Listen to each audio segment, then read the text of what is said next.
Again, welcome to Operating System CS332 class. In this lectures, we continue with the Operating System Overview, which is Unit 2-3, which cover again our course textbook. So here we talk about different approaches to design of an operating system. So we know the rate of change in the demands on operating system again requires not just modifications, but also the enhancement to existing architectures and also new ways of organizing the operating system. So again, demand on the operating system require new ways of organizing the operating system. Now we have a wide range of different approaches and also design elements that has been tried in both experimental and also commercial operating system. But much of the work fit into the following categories. We have the Microkernel Architecture, the multi-threading system, symmetric multiprocessing, also distributed operating system, which is very common now, and also object-oriented design concepts.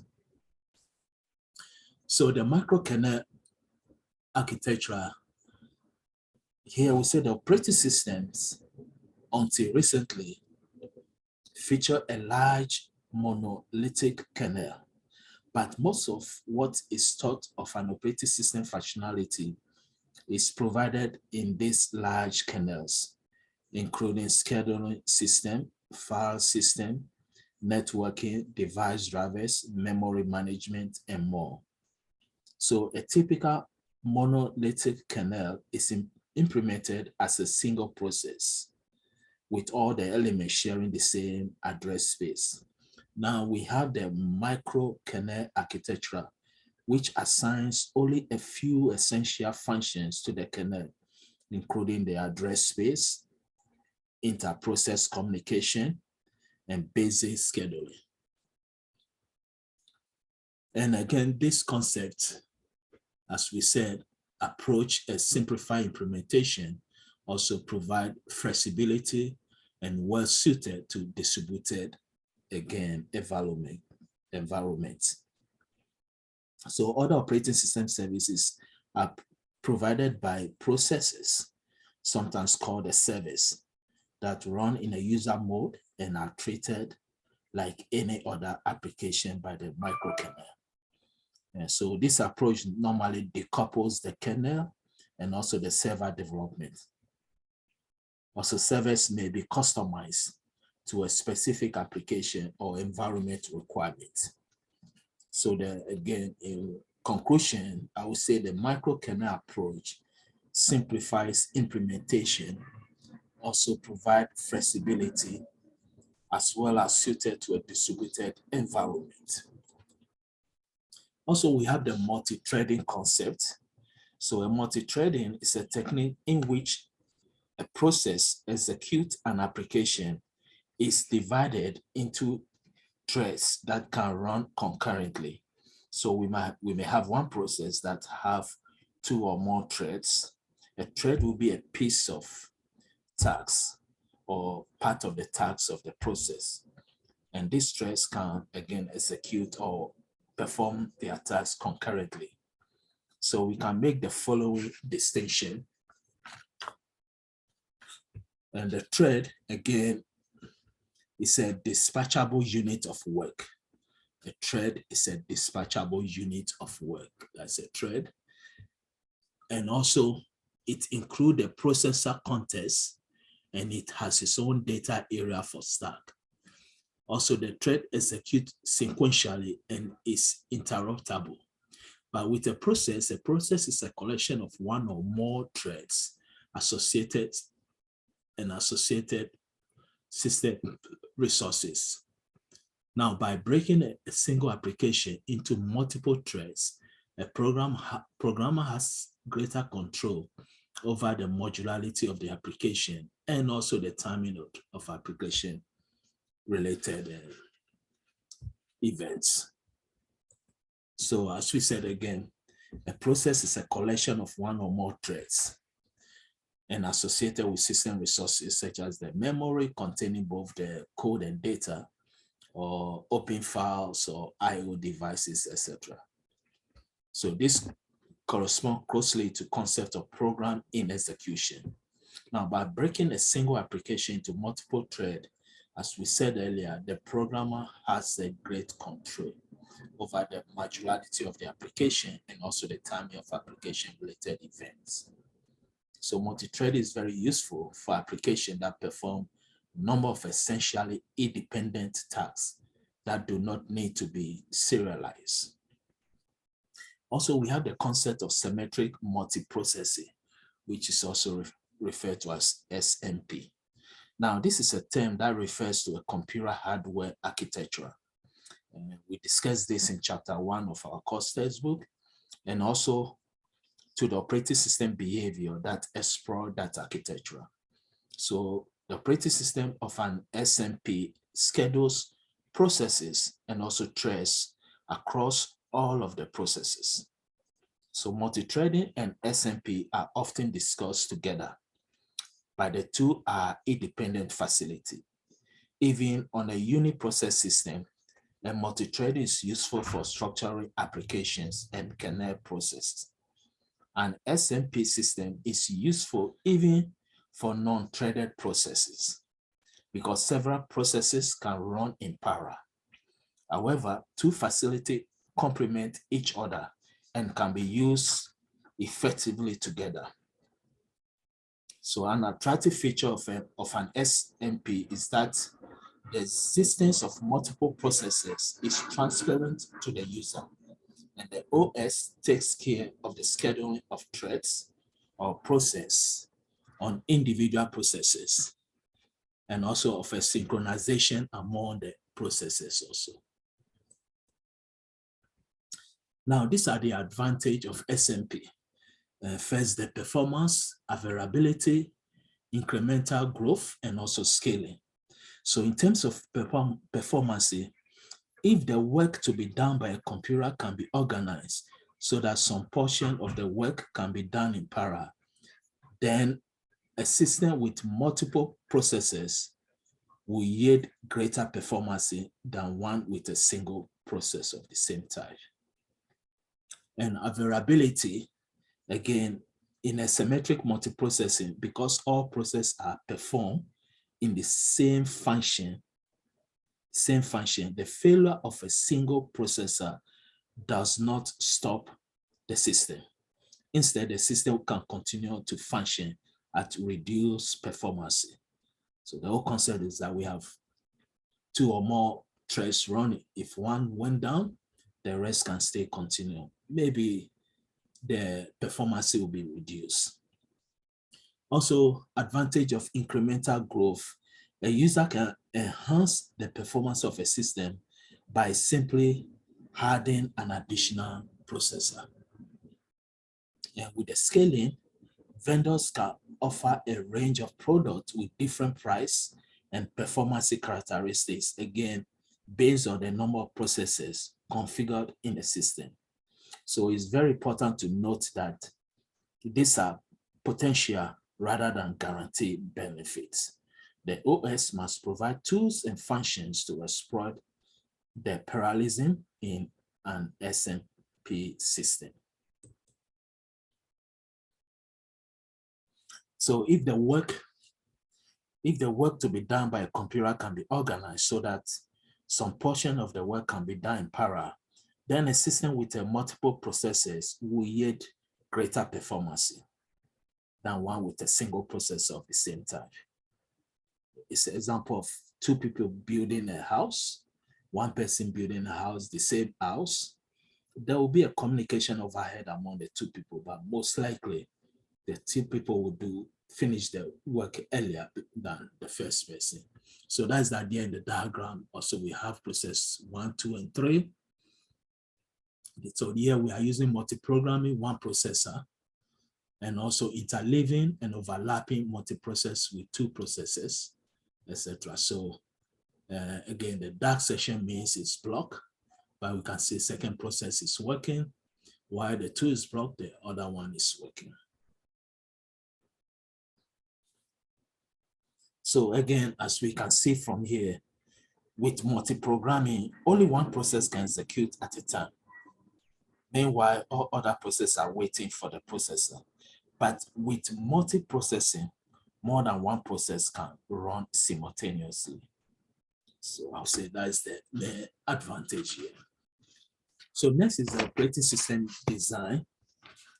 Again, here we said different programs is to provide the appearance of a single system for a cluster of a separate computers, a multi-computer system. So in this case, we are dealing with a collection of entities. Example will be computers, each with its own main memory, secondary memory, and other I/O modules. So a distributed operating system provides the illusion of single main memory space and a single secondary memory space plus other unified access facilities such as distributing file system. Although the clusters are becoming increasingly popular and there are many cluster products on the market, also the state of the art for distributed operating system lacks that of uniprocessor and also SMP operating system. We will examine such system in the future, and that will be almost by the end of the section. Also, the concept of object-oriented design lends a discipline to the process of adding modular extension to a small kernel. So at the operating system level, an object-based structure enables programmers to customize an operating system without disrupting the system integrity. So object orientations also assists in the development of distributed tools and full-blown distributed operating system. And the concept of fault tolerance, again, a fault tolerance refers to the ability of a system or a component to continue normal operation despite the presence of hardware or software failures or faults. This typically involves some degree of redundancy. So fault tolerance is intended to increase the reliability of a system. Typically increase fault tolerance and therefore increase the reliability of the system. But this may come with a cost, either in financial terms or maybe the performance of the system or both. So the extent adoption of a fault tolerance measures must be determined by how critical the system is, the performance of the system, and also the resources available. Now, the fundamental concept here is that the basic measures of the quality of the operation of a system that relate to a fault tolerance are reliability. Also, the mean time to failure, MTTF, and availability. So reliability, availability, and MTTF. So availability defined as the fraction of time the system is available to service users' requests. And MTTF is the average time it takes to repair or replace a faulty element.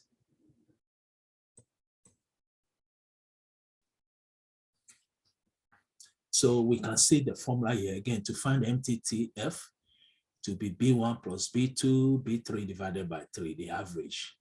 We also have the MTTR, which is A1, A2, A3 addition divided by 3. In this case, we have our system, the B1, B2, and B3. And the up and down, the down against A1, A2. So the down, we can see a very small space. And the B section is the running time or the availability of the system. So to find the MTTF, the availability period of the system's average, and when it's not available, refer to MTTR. So next we talk about the faults.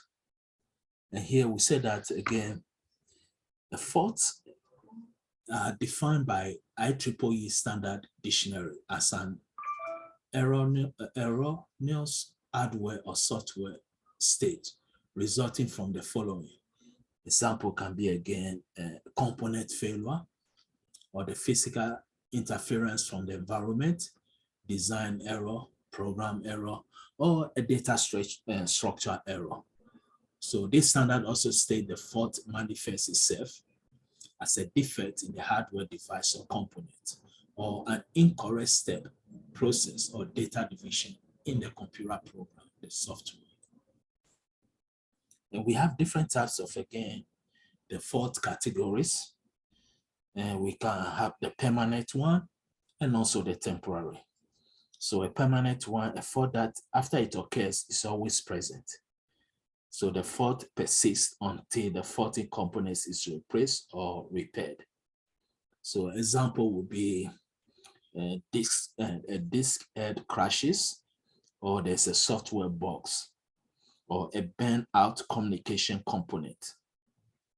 So this fault will be present always unless we replace the component or we repair them. Example again is a disk head crashes, or there's a bug, an error in a software program, or we have some burnt out communication component.